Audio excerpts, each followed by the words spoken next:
মানে ওই কথা আবার বলতে হুজুর ভুল বুঝেছেন, ওই যে হুজুর বলছিলেন হুজুর ভুল বুঝেছেন। আমি যখন বলেছি বুখারী মুসলিম, তখন বলেছি আম গাছে যেমন ধরতে পারে ধরে না, অমাবস্যার রাতে চাঁদ উঠতে পারে উঠে না, শুয়ের ছিদ্রতে লাঙ্গলের ফল ঢুকতে পারে ঢোকে না, শুয়ের ছিদ্রতে লাঙ্গলের ফল ঢুকে যেতে পারে, আম গাছে যেমন ধরে যেতে পারে, অমাবস্যার রাতে চাঁদ উঠে যেতে পারে। কিন্তু আমি যে কথা বলছি এই কথাতে সন্দেহ আছে বলে কিয়ামত পর্যন্ত চেষ্টা করলে সরিষা ঢোকানো যাবে না, যা বলছি তাই থাকবে। এই কথা ওই সময় বলেছি যখন বলেছি বুখারী মুসলিম। হুজুর না বুঝে আবার জনগণের সামনে হুজুর বলছেন যে আহমদ ইবনে হাম্বল 10 লক্ষ হাদিসের হাফেজ ছিলেন, তবুও বক্তব্য চ্যালেঞ্জ দিতে পারেননি, আর এখনকার আলেমরা চ্যালেঞ্জ দিয়ে বক্তব্য দেন না। 90 সাল থেকে চ্যালেঞ্জ দিয়ে বক্তব্য দিচ্ছি, তোমার বক্তব্য হাঁটাও না, আটকাও না। 20 বছর আগে বলেছি সাদাতের কাহিনী মিথ্যে, তোমার ক্ষমতা থাকলে এক লাইন বের করার কোথায় আছে? 20 বছর আগে বলেছি শরীফ চলবে না কোরআন মাজিদে, তোমার ক্ষমতা থাকলে একটু বের করো দেখি কোথায় আছে তোমার ক্ষমতা। মানুষের বিরুদ্ধে লড়ো কেন? মানুষের বিরুদ্ধে লড়া তোমার কি হবে? তুমি দিন রাত চিল্লে বেড়ে আমাদের প্রয়োজন হয় না তোমার বিরুদ্ধে কথা বলো, তুমি করো না করো। ইমাম আহমদ ইবনে হাম্বল 10 লক্ষ হাদিসের হাফেজ ছিলেন, ঠিকই তো। ইমাম আহমদ ইবনে হাম্বল চ্যালেঞ্জ করেনি, ওটা আমার কথা দিয়ে আমি চ্যালেঞ্জ করিনি। আমি চ্যালেঞ্জ করেছি যে আপনারা আমার মরা পর্যন্ত সময় থাকলো যে কোরআন শরীফ বলা যাবে না, কি বলতে হবে? কোরআন মাজিদ বের করো দেখি। আমার মরা পর্যন্ত সময় থাকলো, কোরআন মাজিদের 5-5টি নাম আছে, তার মধ্যে শরীফ নেই। সাদাতের কাহিনী বের করো দেখি কোথায় আছে।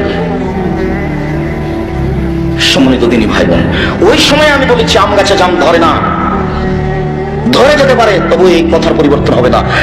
যখন বলেছি বুখারী মুসলিম, তোমরা যারা এই পাড়ার ছেলে তোমরা বক্তব্য শুনতে পাবা না আজকে, তোমরা চতুর্দিকে পাহারা দেবা।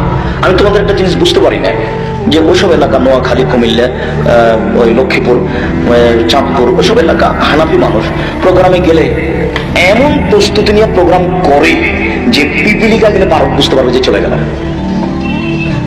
সব জায়গায় জায়গায় রেডি, কোনো মানে শব্দ করার কোনো পথ নেই।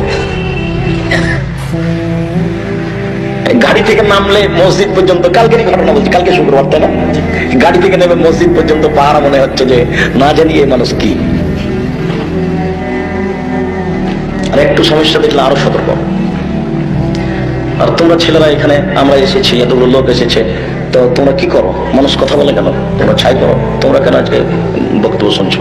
তোমরা আমাদের সহযোগিতা করো, চতুর্দিকে তোমরা দাঁড়িয়ে থাকো, একবার স্টিল দাঁড়িয়ে থাকো, একটু যেন কেউ 19-20 হতে না পারে। আর আমি তো কোনো ভোটও চাইতে আসিনি, আমি কোনো কেসা কাহিনী বলতেও আসিনি। আমি তো তাফসির মাহফিল করি না যে আপনাকে এইসব জেলাকার কাহিনী শোনাবো।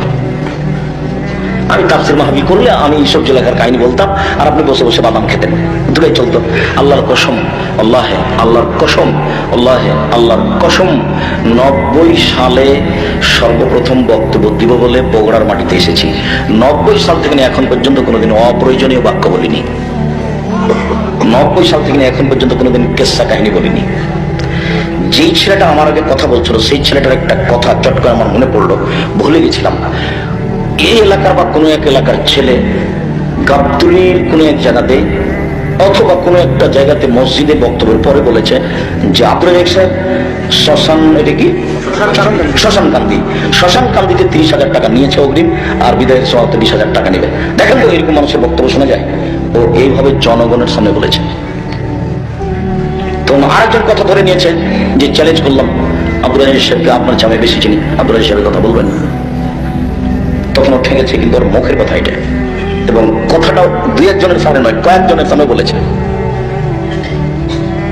শ্মশান কান্দি কেন? শয়তান, না বুঝে তুমি না বুঝে কথা বলো কেন? তুমি চিনো এটা? 90 সাল থেকে এখন পর্যন্ত কেউ যদি বলে দিতে পারে আব্দুল রাজিজ সাহেব বন্ধ খরচ পাঠাও চেয়েছিল, আমি আর কোনোদিন বক্তব্য দিতে যাবো না।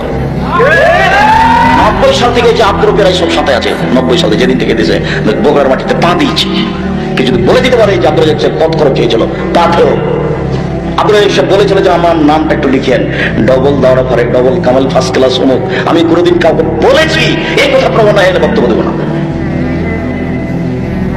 বগুড়ার একটা লোক গেছিল বক্তব্য শিখতে আপনার ওই ইয়েতে গাইবান্ধা বোনারপাড়া।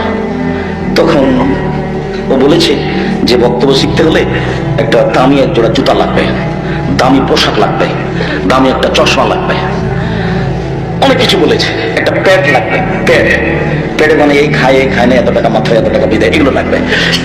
তখন ও বলেছে, ও তখন বলছে বগুড়ার ছেলেটা যে এগুলো না করলে হয় না।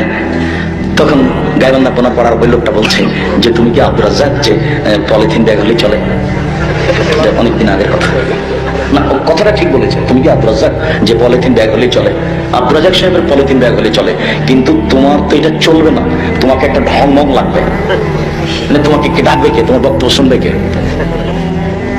আমার জীবনে আমি কোনোদিন কে বক্তব্য কিভাবে করছে এটা আমি শুনতে যাইনি, আমার প্রয়োজন হয় না। আল্লাহ আমাকে যেভাবে সৃষ্টি করেছেন আমি ওইভাবে আছি, যেভাবে আমাকে বলার গতি দিয়েছেন আমি ওইভাবে বলে থাকি, ওইভাবে বলছি।